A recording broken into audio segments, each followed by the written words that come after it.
Hello, I'm Citrus, and you're looking at the Master Grade RX-178 Gundam Mark II version 2.0. This is the Titans color version, and here's the size comparison to a Gundam marker.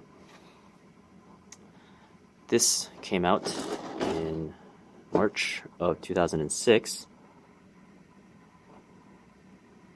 and it retails for 3,500 yen. The AU color version of this came out in October of 2005, and it's 4,500 yen, and it comes with a maintenance bay sort of display. So looking at it close up, you can see some Titans insignias in a few places. The number stickers, they actually come in 1, 2, and 3 varieties, so that you can choose which version of the Mark III you would like to make. I chose 3 because this is the version, the unit that Camille hijacks at the very beginning of Mobile Suit Zeta Gundam. There aren't too many surface details, just a little few notches around, not too many panel lines. So the overall look is more simple, relatively anime accurate. You can see this design feature that a lot of Zeta mobile suits will feature, which is where they have exposed detail on the legs, and you can see some nice functional pistons in there, done up in chrome. The tubes on the back, like in here on the ankles, the back of the knees, and these bits are done with cloth pipe, which is a nice touch. The real grade comes with different option parts for like the shoulders and the caps here for like prototype test parts, but this doesn't come with any of those, unfortunately. You can see that my decals are a bit cracked because I've actually owned this physical kit since 2010, so this is about 5 years old. It's moved around a lot. There's been a lot of temperature changes and stuff, so it hasn't held up too well, but it doesn't look too bad. Now, a couple things to point out. So these little green bits in here, you have to paint. The model doesn't include any stickers for them, so you have to do them up yourselves. And that's basically it. Everything else is more or less covered for you in one way or another. You do have to paint the insides of the skirt here and the sides of the head black, of course. But overall, it looks quite good. And the articulation is decent. So starting with the legs, you have a swivel here, which is a relatively new inclusion in Master Grades at this point in time. The joint itself is still a ball joint. The leg bends up here. You see the sliding armor to imitate the show's movable armor system. And the knee bends about just that much. The split looks very good though.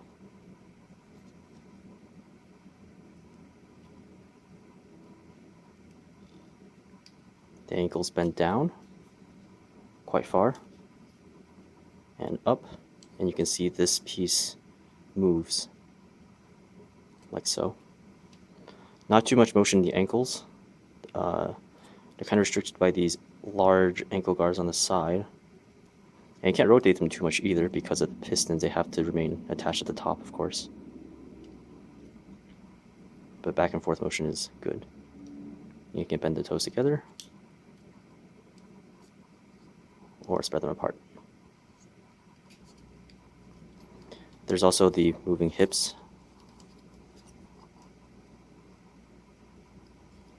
So you can pull them forward, push them back.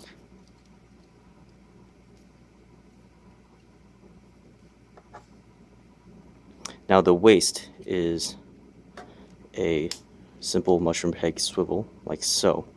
The first release of this kit in the AU colors actually had a waist that was entirely fused together, so you had no rotation in it whatsoever. They fixed it for the Mark II, and then they went back, and subsequent releases of the AU version have the waist with the rotation. But if you're buying these kits secondhand and you find a AU Mark II, be sure you check to see if the waist pieces are separate from the hips, because otherwise it will be fused together in here and it won't be able to move. Now there is a little ball joint, but because the cockpit piece here sort of fits into that gap there, you're not going to be able to get any rotation out of just that ball joint itself. Turn on the light to show you the cockpit gimmick. Pull up this piece on top and the red piece down here. And there you have the opening to the cockpit. There is a red sphere inside to simulate the 360-degree linear cockpit. And there is a little Camille figure sitting in there, although it's really hard to get any light in there, so you can't really see too well, unfortunately. And up here on the head, the neck has two joints, one down there and one up here. So you can get some pretty good expressive angles out of that. Shoulders have your typical fare, forwards and back a little bit, and up.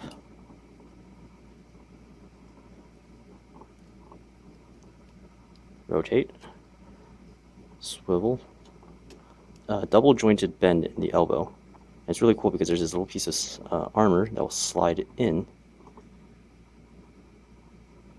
and then you can bend it all the way up for a really nice bend in there. This little flap will move, and you have the same usual 3-finger trigger finger, which you can separate into individual fingers, and wrist joint. On the back, the little thrusters all move, and you have these thrusters, I guess, that also move, that hold the beam sabers, as well as this, which flips out for holding the bazooka, which I'll show you in a second. Beam saber handles can also flip down. So here's the Mark II in its crouching pose, and you see here an issue that's caused by the proportions. The thighs are relatively short compared to the shins here, and the feet itself is rather large, and because of that, the leg that's supporting down here has a really hard time matching the height, and as a result, the Gundam is always in this sort of lean when it gets down. You can sort of try to alleviate this by moving this leg forward or out, but either way it looks rather clunky and messy. For accessories, you get some plain SB1 beam sabers. You have this Vulcan pod, which looks pretty good. Although when you put it on the model kit, you have to be wary of a couple of things. So these tabs on the inside grip onto the sides of the head, and there are two divots, one on either side, that will accept the pod. You have to watch out though, because instructions tell you to put this dry transfer decal somewhere near this divot, so just be careful when you're sliding this on that you don't scratch off the decal. It is possible to do it. I've managed to do it a couple of times, but still be careful all the same. The head articulation does more or less disappear when you put this on, because there are these pieces here on either side of the shoulder that will obstruct the motion. Oh, and this little antenna moves. This is the beam rifle. Quite detailed, a lot of pieces. And there's a scope, which I painted, but you do get a sticker for it, and it folds down. This handle moves up and down as well. And you have a clip, which you can replace. You get two more of these, but you only get one sticker for the one on the gun. And you have the bazooka, moving handle here, sticker scope. Very nice color separation here. It's not as visible because it's a dark blue against a really dark gray, but on the AU version, the color separation is much more pronounced and it looks very good. You also get one extra ammo pack. And here's the shield, which has a nice decal on the front, a couple of little notches for you to fill in, and pretty good detail on the back. The mount goes into this sort of bracket, which you can take on and off, like so, and you can mount it on the back or on the side, and this can go on the back of either arm.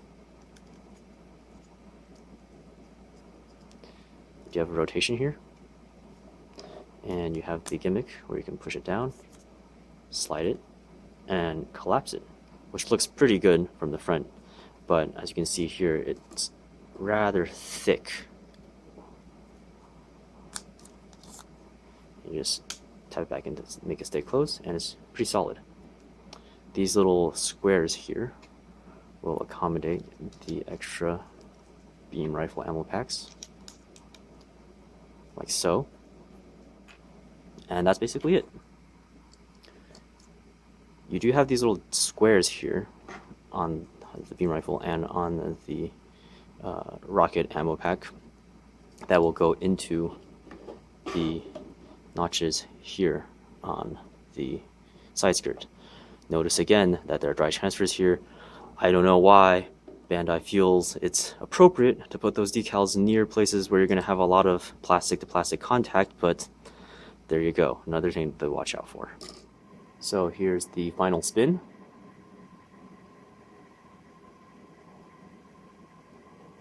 See, all the accessories are attached. The shield here, gun here, and the bazooka hanging off of the back.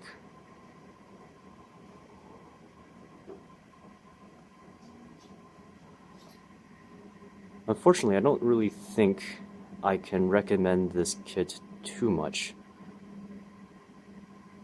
because of a couple of issues. Now, the first one is strictly preference. In my opinion, the proportions of this particular version just seems a bit too lanky. I much prefer the blockier proportions of the perfect grade, or even the real grade for that matter, which has much beefier looking legs. And furthermore, as I mentioned before, because of the proportions of the thighs to the leg and the feet, it's really difficult to get this into good looking ground poses with feet still flat on the ground. Now if I pan down a little bit, you can see that the feet are flat now, but this is basically the limit. Like anything wider than this and you're going to start having to balance it on the inside of the feet. The customization though is quite nice. You have different numbers on it to make the Mark II of your choosing, but you can essentially do that with any other version of this kit, so that's not too special. The construction is generally good, and it'll still give you good value for your money, but I wouldn't say this is necessarily the best version of the Mark II. Of course, if you want a Mark II in 1/100 scale, this is basically your best and only option, because as far as I'm aware, the version 1.0 has not been printed in many years now,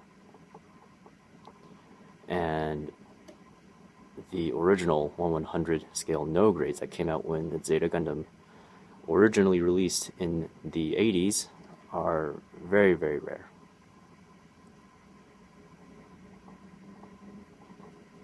So it's not bad generally, but could be better.